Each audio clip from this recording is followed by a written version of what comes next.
Sesuai dengan judul, kita akan coba bongkar rahasia sebenarnya pakar geoteknik itu apa sih yang mereka pahamin dan apa sih kunci dasar dari pakar-pakar geoteknik. Nah, kunci-kunci dasar ini bukan kunci gitar ya, B A minor, D minor ke G lagi, bukan. Tapi ini kunci dasar geoteknik. Jadi rahasia-rahasia ini juga bukan berdasarkan pengalaman saya saja, tapi dari banyak sekali pakar geoteknik yang boleh dibilang sekarang sudah tua banget, setengah tua. Nah, biasanya saya belajar dari orang-orang tua tersebut, sehingga kita bisa dapat rahasia-rahasianya. Nah, rahasia tersebut saya rangkum menjadi satu presentasi dan akan saya bagikan ke teman-teman semua. Mungkin ini nggak ada di ini ya. Kalau kita cari di YouTube atau kita cari di googling, secara general sih dapat ya ilmu geoteknik. Tapi sebenarnya rahasia pakar jarang sekali mereka buka. Jarang sekali poin-poinnya mereka sebut ini, dan ini. Tapi sekarang kita buka. Oke, kita lanjut ke presentasi ya. Saya off-kan video. Jalah nomor 1 nih, gedung tertinggi malah kayaknya ya. Mungkin tingginya ya hampir 1 kilo lah, sekitar 820-an meter lah. Namanya Burj Dubai. Biasanya kalau kerennya Burj Dubai, tapi sebenarnya nama aslinya Burj Khalifa. Jadi kenapa disebut Khalifa? Karena dia dibuatnya atau dikonsep oleh teman-teman dari Arab yang memang dia seorang khalifah. Kemudian yang menarik adalah kita lihat sebenarnya apa sih di balik Burj Dubai ini, sebenarnya kuncinya apa sih? Ternyata mereka takut sekali dengan Newton gravitasi. Perlu saya informasikan bahwasannya salah satu orang terkaya di proyek Burj Dubai ini, siapa dia? Orang geoteknik sipil, dan dia juga punya tambang. Namanya Carlos Slim Helú. Dari namanya aja udah tahu tuh kita orang Meksiko nih. Jangan-jangan duitnya dari ganja? Enggak. Dia duitnya dari geoteknik. Kebanyakan dari proyek-proyek geoteknik. Kita lanjut ya. Ini salah satu problem. Salah satu problem di Burj Khalifa itu adalah gravitasi. Jangan lupa, semakin tinggi suatu bangunan atau gedung, maka yang perlu dipertimbangkan adalah bebannya. Bebannya termasuk beban dari pondasinya.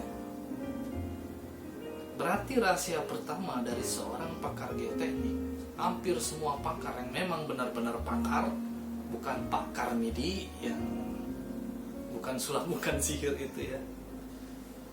Pakar yang pertama, rahasianya adalah Newton gravitasi. Mereka paham banget dengan Newton dan gravitasi. Mereka paham banget dengan konsep gravitasi. Orang taunya gravitasi itu adalah gaya tarik bumi. Enggak juga. Kalau teman-teman yang suka geoteknik, berarti mulai sekarang harus mulai buka-buka lagi gravitasi. Sepertinya gravitasi ini dari dulu yang nempel di kepala kita tuh gaya tarik bumi. Apa ini gaya tarik bumi? Emang bumi bisa narik apa? Ya, gitu ya. Jadi kita lanjutkan dulu. Ini adalah rahasia yang pertama dari seorang pakar geoteknik, bukan seorang, banyak. Kemudian dari hukum Newton berkembang lagi dia. Banyak turunannya hukum Newton. Tensor. Cuma ini terlalu ribet dan biasanya ini yang menjadi apa ya, dibilang rahasia pakar, padahal bukan. Kalau udah turunannya itu bukan rahasianya seorang pakar, tapi ini adalah komputasi. Maka bisa kita skip dulu. Pakar bukan jagoan di sini. Kita skip dulu. Ini adalah gambar pondasi dari Burj Dubai tadi, salah satunya. Dia ada yang di bawah muka air laut ya. Kebayang kita bangun gali ke dalam, itu levelnya di bawah dari muka air laut. banyak sekali yang terjadi dan banyak sekali ilmu fisika yang perlu diterapkan. Salah satunya adalah Newton gravitasi. Newton gravitasi. Lanjut, teori dasar. Oh belum, sabar. Newton gravitasi itu kalau mau kita gampangin, kita coba lihat adik-adik ini. Nah, dari kecil dia main perosotan pendek gitu ya, nanti semakin gede dia naik perosotan yang mulai tinggi dan cukup terjal. Dilanjut lagi udah makin dewasa dia semakin terjal dan akhirnya nggak puas-puas terjal terus. Sampai ada yang 90 derajat kalau nggak salah ini peluncuran di San Francisco. Saya nggak ngerti itu untuk apa tuh 90 derajat peluncuran, kurang kerjaan. Kalau di Indonesia beda. Geoteknik lebih mengena ke hati, karena dari dulu kita main perosotan itu langsung di tanah, nggak ada uang Pak mau beli perosotan. Sehingga sebenarnya orang Indonesia tuh harusnya lebih jago dong ilmu geotekniknya, karena ya kita dari dulu udah berkenaan dengan tanah dan Newton. Bagaimana dengan teori dasar? Ini masih bicara rahasia pakar yang pertama ya. Kita masih ada sekitar 4 atau 5 rahasia lagi. Nggak sulit-sulit, kelihatannya aja sulit. Mungkin di layar sulit, tapi kalau dijelasin saya pikir bisalah kita pahami. Newton. Kenal ya pasti Newton ya. Kalau sekarang kan biasanya kita beli, contoh saya kasih contoh, beli beras lah. Beli beras itu 1 ton misalnya, atau pengen banyak 2 ton sampai 10 ton.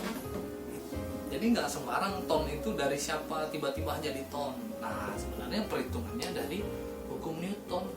Maka beras yang kita beli tadi adalah apa? Kalau kilogram itu Newton.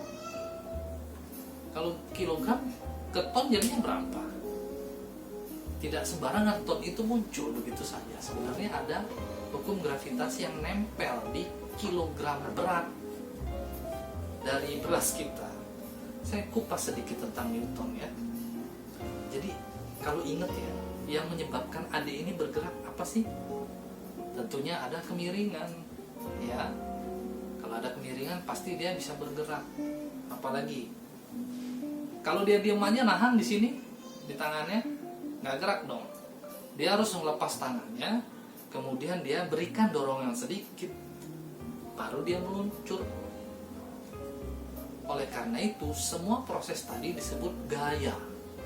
Oke, sehingga disimpulkan biasanya orang-orang menyimpulkan gaya itu adalah dorongan atau tarikan terhadap objek. Jadi kalau didorong dia gerak atau ditarik dia gerak. Cuma 2 itu konsep awalnya. Ternyata pakar tidak sampai di situ memahaminya.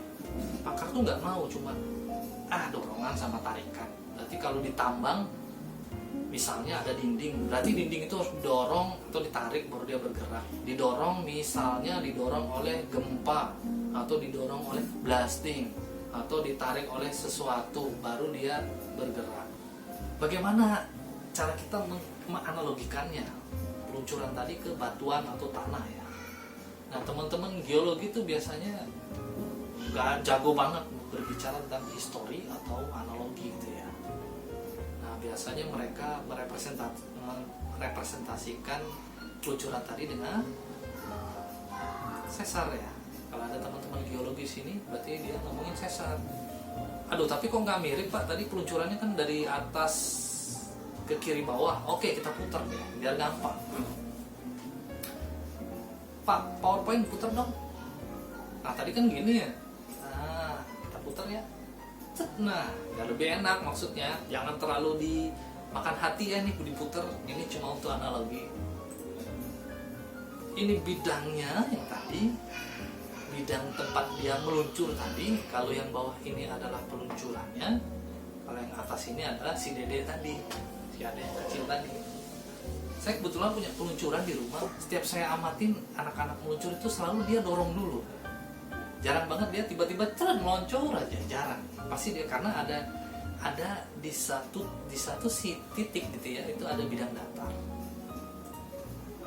Maka dengan sudut kritis adik tadi bisa bergerak. Jangan lupa, clue-nya adalah sudut kritis. Oke. Nah, ternyata memenuhi syarat mekanika bidang miring. Nah, nggak jauh-jauh lagi, hukum Newton lagi nih. Kalau ada W itu udah pasti ada Newtonnya, pasti ada gravitasi. Ada beberapa teman yang nanya, Mas, gravitasi itu kan satuannya meter per sekon kuadrat. Apa sih sekon kuadrat? Kalau ada yang mau nanya lagi nanti bisa saya jelasin deh. Seru, tapi masuk akal. Kalau nggak dijelasin, jadinya kita ikut ke teori bumi datar. Nggak ya, itu asik juga tuh teori bumi datar tuh. Nah, gini ya, ketika dia kritikal atau sudutnya sudah kritis, maka dia akan bergerak. Longsor belum tentu dia longsor, karena dia bisa saja tertahan oleh, kalau dilihat ini nih, permukaannya kan di seluruh bumi ini jarang yang permukaannya halus mulus, kecuali dia halus mulus, maka dia akan muncul terus tanpa batas. Kalau inget tadi yang slide awal-awal saya bilang tuh, bahwasannya kita bergerak hanya karena dorongan dan tarikan. Ternyata nggak cukup dorongan, tarikan, dan sudut. Nah, itu deh jadinya hukum Newton. Kita lanjut ya. Ternyata ada gaya tambahan, misalnya seperti air. Nah, ini yang bisa membuat dia semakin meluncur. Yang tadinya udah stabil lagi, meluncur lagi. Berarti harus ada gaya tambahan tadi. Selain ada sudut, ada dorongan, ada tarikan, atau dia lepas sendiri nih dari tubuhnya. Nah, kalau ditambang, baik di sipil ataupun di tambang batu bara mineral, kita harus melihat sesuatu itu dari sisi mikro ya. Begitu melihat suatu lereng atau suatu jalan yang ditimbun gitu ya, kita harus perhatikan lebih dalam lagi. Nah, ini contohnya nih. Kalau kita lebih dekat ke sini ya, kita zoom, maka ternyata memang longsoran itu kalau disambung-sambung memang bentuknya busur. Kalau untuk di batuan lemah sama tanah, dan itu memenuhi syarat mekanika bidang miring. Balik lagi, bidang miring lagi. Ini tempat peluncuran adik tadi.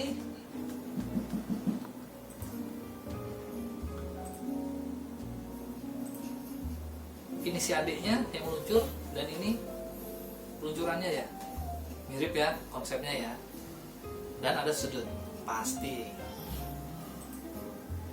Kemudian di batuan juga ya sama aja, cuma mungkin dia nggak begitu membusur, atau dia busurnya kecil-kecil tapi membentuk akhirnya bersambung.